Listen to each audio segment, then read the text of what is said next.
अध्याय 2। वाल्मीकि ने कहा, राम और वशिष्ठ की वार्ता संबंधी इस धर्म ग्रंथ के अध्ययन का वही अधिकारी है जो यह अनुभव करे, मैं बंधन में पड़ा हूँ और मुझे इस बंधन से अपने को मुक्त करना है। ऐसा व्यक्ति न तो पूर्ण रूप से अज्ञानी होता है और न ज्ञानी ही। जो इस धर्म ग्रंथ में उल्लिखित मोक्ष के उपायों पर मनन करता है, वह निश्चय ही जन्म मरण के चक्र से छुटकारा पा जाता है। मैंने पहले राम कथा लिखी थी और उसका वर्णन अपने प्रिय शिष्य भरद्वाज से किया था। भरद्वाज जब एक बार मेरु पर्वत पर गए थे तो उन्होंने इसका वर्णन सृष्टिकर्ता ब्रह्मा से किया था।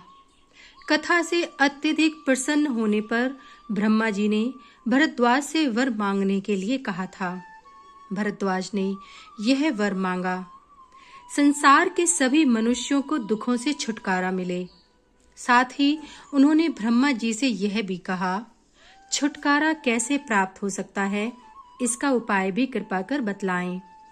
ब्रह्मा जी ने भरद्वाज से कहा, आप वाल्मीकि जी के पास जाएं और उनसे प्रार्थना करें कि राम कथा का वर्णन निरंतर करते रहें और इस ढंग से कथा कहें कि सुनने वाला अज्ञान के अंधकार से मुक्त हो जाए। भरद्वाज इससे संतुष्ट नहीं हुए। फिर ब्रह्मा जी भरद्वाज को साथ लेकर मेरे पास वाल्मीकि के आश्रम में आए। पहले मैंने वाल्मीकि ने ब्रह्मा जी की पूजा अर्चना की। इसके बाद ब्रह्मा जी ने मुझसे कहा, हे महर्षि, आपकी राम कथा उस बेड़े के तुल्य है जिसे मानव जाति संसार रूपी सागर का संतरण कर सकेगी। इसलिए आप इस कथा का वर्णन करते रहें और इसे पूर्ण करें।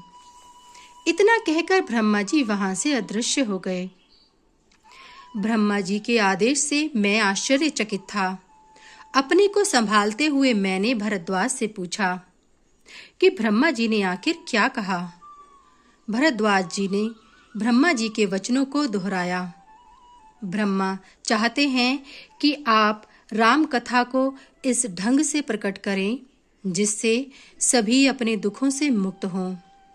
मैं भी आपसे प्रार्थना करता हूँ कि आप कृपा मुझे विस्तार से बतलाएं कि राम लक्ष्मण आदि सभी भाइयों ने दुख से किस प्रकार मुक्ति पाई।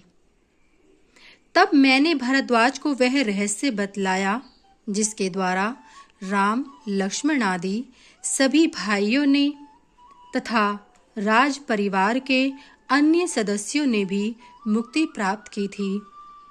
मैंने भरद्वाज से यह भी कहा, मेरे पुत्र, यदि तुम भी उनकी तरह जीवन निर्वाह करो तो तुम भी दुख से मुक्ति अभी और यहीं प्राप्त कर लोगे।